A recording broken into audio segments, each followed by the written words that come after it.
When I was student in the last year, so Professor Krejci, he is discoverer of first real cannabinoid from the cannabis. It is cannabidiolic acid, which is also antibacterially active against gram-positive microorganisms and some pathogens.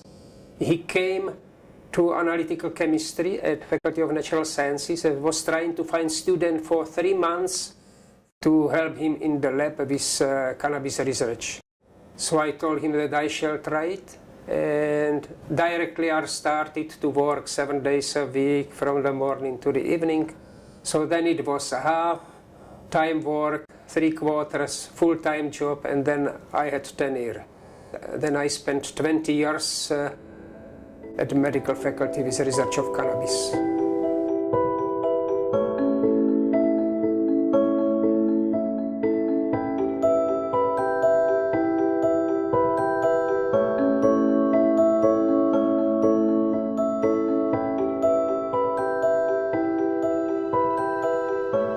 As soon as fall communistic regime in Czechoslovakia, Professor Meshulam invited me. And in September 1990, I was already here. I thought that I shall continue my work on cannabis research. But Professor Meshulam told me, no, here is scientist which discovered cannabinoid receptors, CB1, Bill Devane. He's specialist in molecular pharmacology. And you are analytical chemist, so your target will be to find ligand in the brain which binds to these cannabinoid receptors. When he told me this, I almost fall. I said, myself, it's impossible to find a needle in the hip of hay. Yes, but we started and we worked intensively 1 year because I was isolating fractions, and every time I gave it to Bill Devane, and he checked it for activity, for binding to cannabinoid receptors. So it was our mutual cooperation, it was very important, like to isolate and to check it. And after 1 year, Professor Meshulam thought probably we must shut it down because we don't have results. And we told him, this Bill, please try it with us. So another year, and after half a year, we had a compound. I isolated it on March 24th, 1992. Bill Devane checked it, it was active. We sent it to Scotland. In his tetra test, he found that it behaves like cannabinoid, like THC.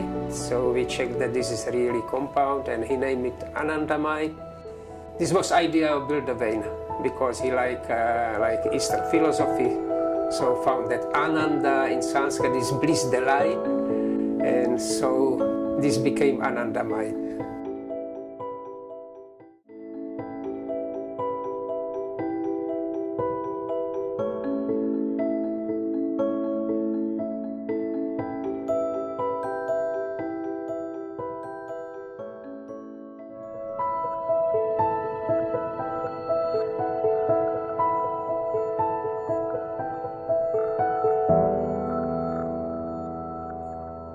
Thanks to discovery of cannabinoid receptors and endocannabinoids, it became much more easier to use it for treatment, even when mostly around the world it's prohibited drug, and mostly it cannot be used as medicine, but in the fact it was everything done artificially in 1937.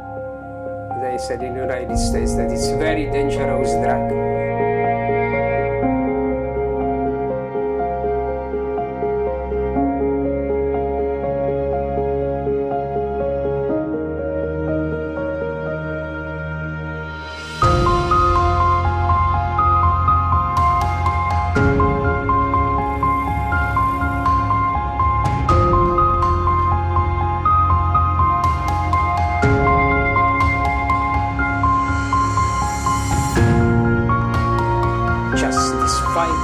Cannabis. And it's very sad, because if some patient comes to physician, can you prescribe me cannabis? I have pain. He said, no cannabis. I give you opiate. Opiate, which is more dangerous, is no problem. Cannabis is problem. I am against cannabis smoking, but are some diseases like multiple sclerosis. Patients cannot get up, is sitting in wheelchair, and I saw such patients. They need just one, not cigar, whole cigarette, just one puff. He has one puff and get up. These patients, they won't have some pain. They want a response immediately.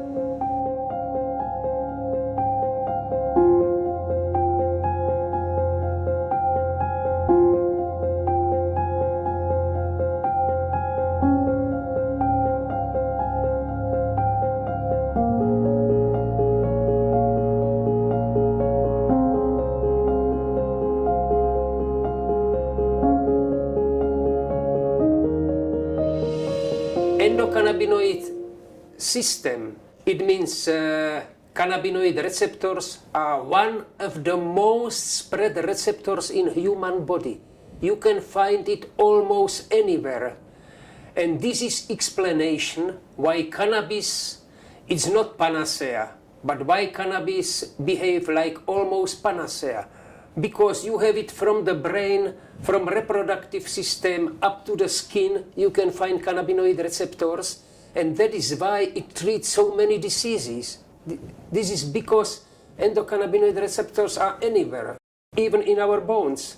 So it's spread in whole body, and we know two cannabinoid receptors, CB1 and CB2. Mostly CB1 is in the brain and in the reproductive system, and CB2 are mostly in immune system. So it's almost anywhere in the body. That is why it's such efficient medicine, cannabis.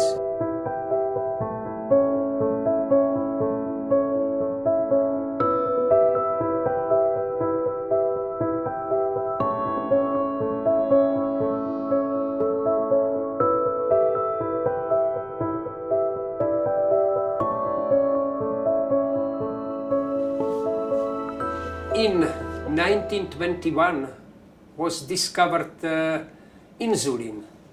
The next year it was successful medicine because they use it immediately. In about 1935 when was discovered cortisone, next year it was successful medicine. We discovered anandamide in 1992. It's a long time ago, and up to date it was not used by human. Why? Because today are certain restrictions. To come medicine to patients, it must pass many stages. And this cannot do university. This can do only research pharmaceutical companies.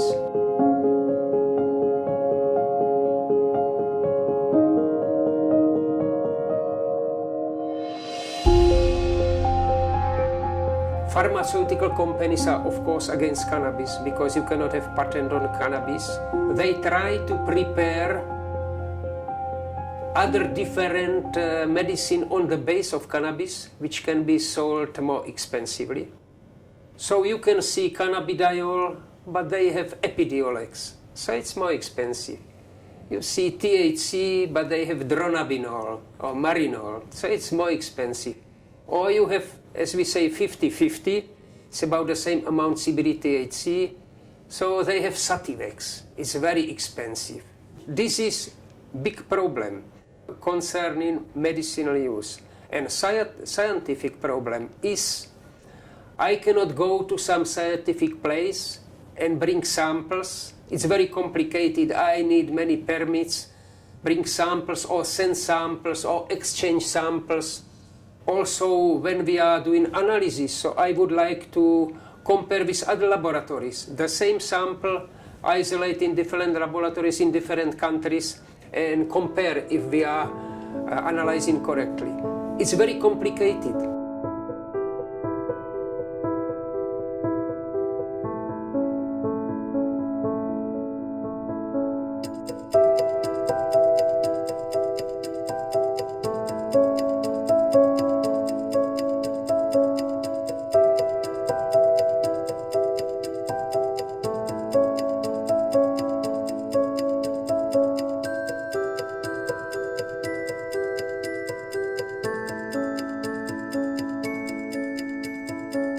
Concerning recreational use, it depends on the countries, but I think if in some countries is allowed recreational use, just compare what was when it was prohibited and what is going on when it's allowed.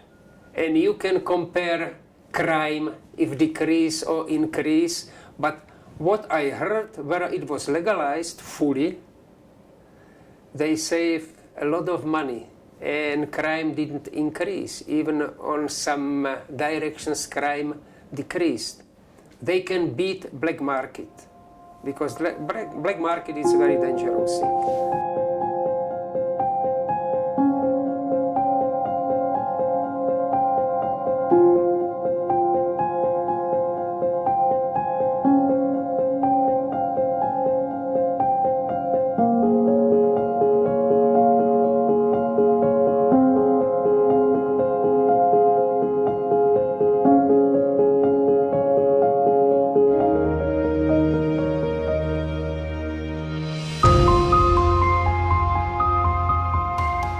Recreational users is problem that they buy cat in the sack. They don't know if this cat is white or black.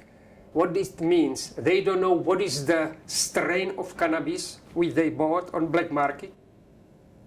Sometimes is sold hashish, which in the fact is not hashish, and it can be dangerous because this can be resin from other trees, and we met some such samples found at some recreational users that it was not cannabis at all. So this can be dangerous, and then they don't know which strain they bought, if it's a high THC or high CBD, or if it's already old plant material or decomposed compounds.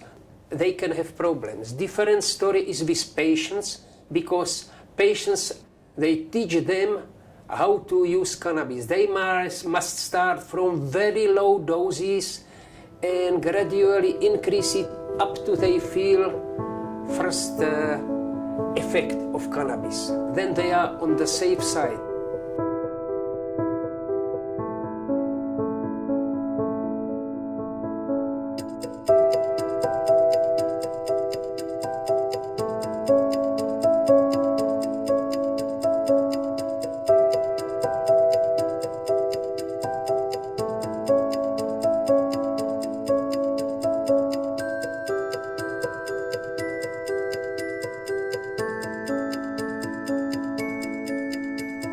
Our role of scientists is just full understanding of cannabis, all pluses, all minuses, but our focus is just to help patients. So can be very good medicine, and I am sure that in the future it will be that can be strain for particular patient, which can help to particular patient, if not curatively, can help palliatively. So this is the main scientific role, according to my opinion.